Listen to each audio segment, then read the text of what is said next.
Добра вечер, гледате Свести на глас на идеи. Судирот помеѓу град Скопје и приватните превозници влегува веќе во четвртата недела. Што се случува зад завесите? Кој ги блокира улиците? Дали газдите на приватните превозници или пак работниците кои ги барат нивните права преку протест? Да проследиме. Во минатото издание на Свести зборувавме за даночната реформа која ќе стапи на сила од 1 јануари 2023 година, а според која државата се откажува целосно од прогресивното одданочување. Затоа прашавме, од каде ќе најде државата 104 милиони евра годишно, колку што покажаа проекциите на Министерството за финансии, доколку на почетокот на 2022 година се воведеше планираното прогресивно одданочување на доходот и екстра профитите. Зошто се битни овие пари? Затоа што толку пари, односно 1.500.000 евра се потребни за да се реши проблемот со сообраќајниот хаос во кој се наоѓа Скопје во изминатите 3 недели. Толку должи градот Скопје на приватните превозници.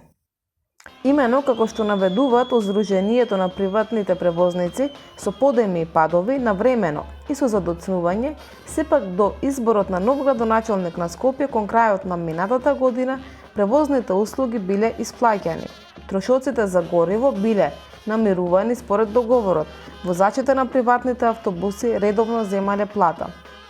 Да е приказната уште поневеројатна, токму директорот на Слобода превоз Ленин Јовановски беше активен учесник во изборната кампања, а победата беше прославена со преградка, а можеби и валцер на плоштадот Македонија.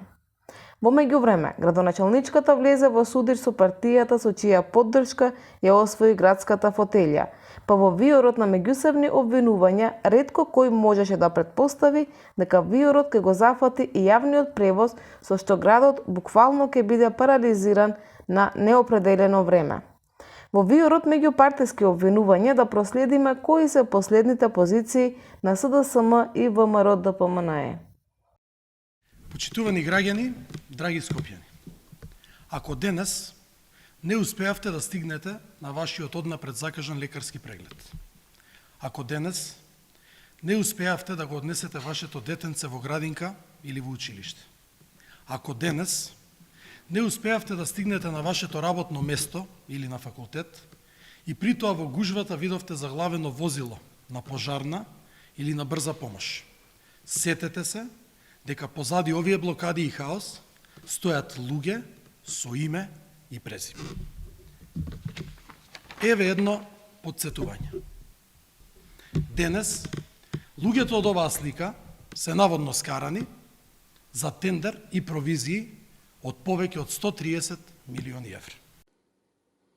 Почитувани, скопјани и Скопје, македонскиот политички, економски и здравствен центар не смеат да бидат жртва на лукративност, криминогеност и тајни средби на коалицијата Тачела, Ковачевски и Данела Арсовска. Бараме неотповиклива оставка на Данела Арсовска од градоначалничката функција во град Скопје, а владата да ја напушти коалицијата Тачела, да ги одземе ингеренциите за јавниот градски превоз во Скопје и подмирување на долгот кон приватните превозници. Смачено име на скопјани. Данела Арсовска покажа целосна неспособност да управува со Скопје, покажа целосен недостаток на слух за проблемите и со својата лукративност предизвика хаос во Скопје. Тајните средби со Ковачевски и креирањето на монструозноста Тачела предизвика целосен колапс на македонската метропола. Значи партиите чии советници сочинуваат квалификувано мнозинство во Советот на град Скопје се обвинуваат меѓу себе кој бил причина за колапсот на јавниот превоз, наместо да се заложат да го решат проблемот. И додека проблемот има едноставно решение, а тоа се парите, и додека граѓаните стануваат се понетрпеливи и оправдано сиот без го насочуваат кон блокирачите, сепак и натаму никој не се интересира за возачите на приватниот превоз, дали земаат плата и што ќе биде со нив во периодот што предстои. Возачите на Слобода превоз и Мак Експрес ревносно учествуваат во блокадите со своите автобуси. Не баре се вработени во самоуправно сообраќајно предпријатие.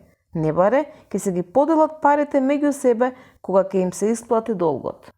Секако, јасно е дека мотивацијата не е дивиденда, туку стравот кој го имаат од губење на работните места во случај трет превозник да ги превземе приватните линии.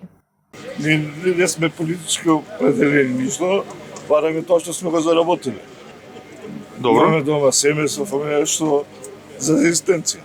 Што да кажам? Покрај 200 фирми, приватни превозници, губат уште плюс 500.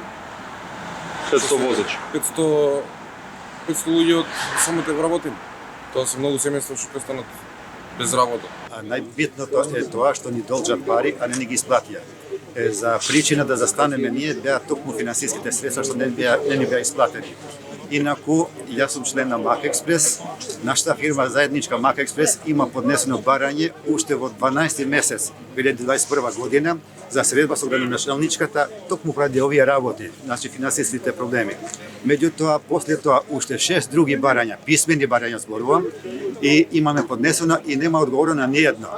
Безброј пати преку имејл, телефонски повик до секретарката на градоначалничката, нема одговор. И како причина на недостаток на финансиски средства, ние моравме да застанеме. Откако ние застанавме, таа ни го раскина договорот и не остави на улица, и така тоа заврши. Ние сме тука денеска за да кажеме зашто има таква изјава дека имаме статусно 50 и 60 автобуси. Да се види и да се докаже дека имаме ние преку 200 автобуси во исправна состојба и технички исправни за да може да работат веднаш. А кој е ставот на градоначалничката? Имајќи предвид дека доаѓа од бизнис заедницата, односно од Стопанската комора, ставот на градоначалничката е типично менаџерско-газдински. Не ви плаќам, тужете, па зарем ви дошло до тие пари? Вие не си ја работите работата за која што сте платени. Фаќате кривини, забушавате, ме крадете. Ако не ви одговара, напуштете. Дајте си отказ. Во случајот, раскинате постоечкиот договор, а во тек е нов оглас кој трае до 20 декември. За да расчистиме кој го блокира Скопје со над 200 автобуси, одговорот ќе го најдеме токму во сега објавениот оглас. Имено, дали Скопје го блокираат газди на приватните превозни фирми или превозници човек-фирма. Ова прашање е битно за да се одговори на дилемата што превагнува на вагата.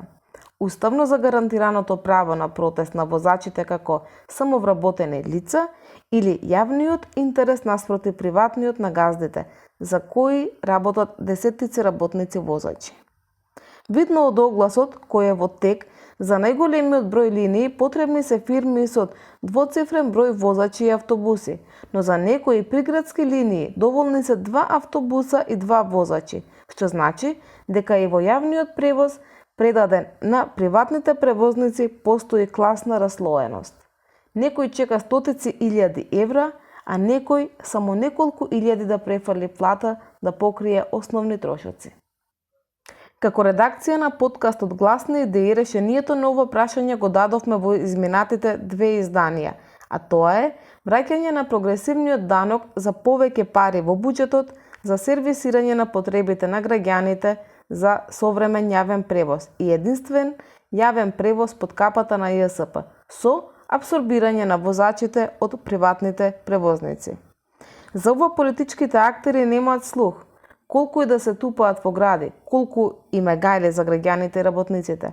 Тие се спремаат за предвремени избори и сообраќајниот колапс во главниот град им е само изговор за собирање политички поени. Тоа беше се во ова издание на Свести. Се гледаме следната недела во истиот термин.